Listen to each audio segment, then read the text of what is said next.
Era so gbala lo to na bo je so gbonu me on so ma ja kho bi ogbe me. Alors pon ni di hello si kho kho je so vi ko no ka so ntalo. So gbala lo to na je so gbonu me so ma ja kho bi. Le wan ni di hello si kho kho je so vi ko no ka so ntalo. So gbala lo to na je so gbonu me so ma ja kho bi ogbe. On so kho Kohun gbado hun so yan apo.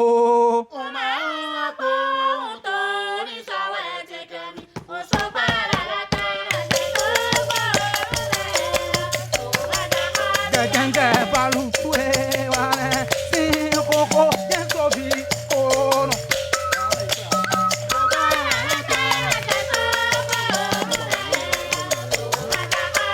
Ẹwẹ́ bí mi dé lóye si koko jẹso bi kono ká tó ń ta lọ.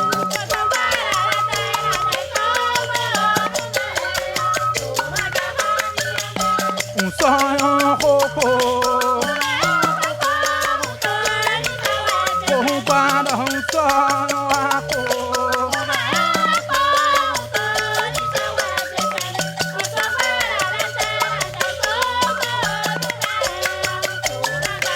Alakondo ni le si koko jẹso bi kono ká tó ń ta lọ.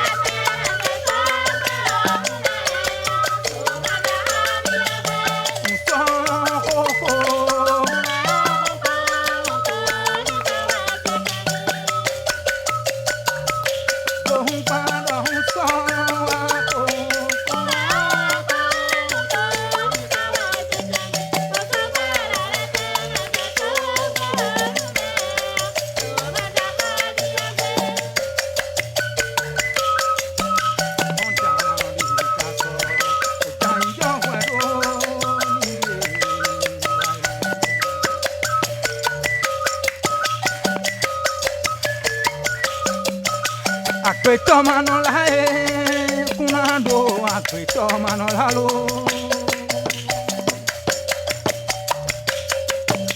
Akpeto mano la kunando akpeto mano la. Kana je kaji babona jabodi hunde pone wane. Monta mano di gato utai do kwado ni.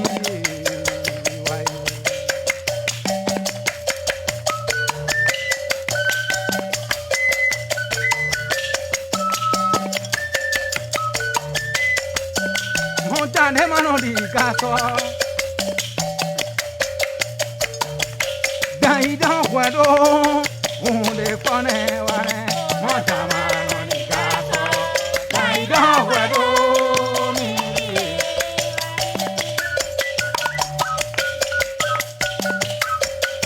Toi da gba we no pende ko Aspetta ho E kuno limi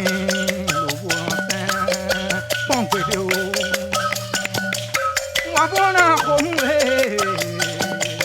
Kaina kweam Dameno ure panina kweam Kudu me ala kondo chao Tae tata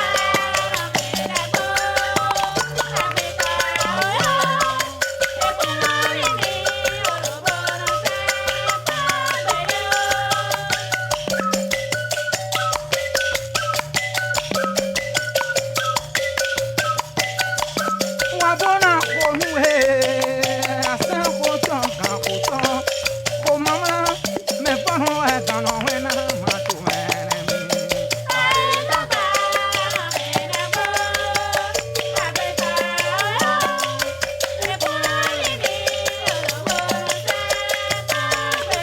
Ye konglo swe Gongba Janu kogwe mai baluni Todo kwelo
Join back on Lama.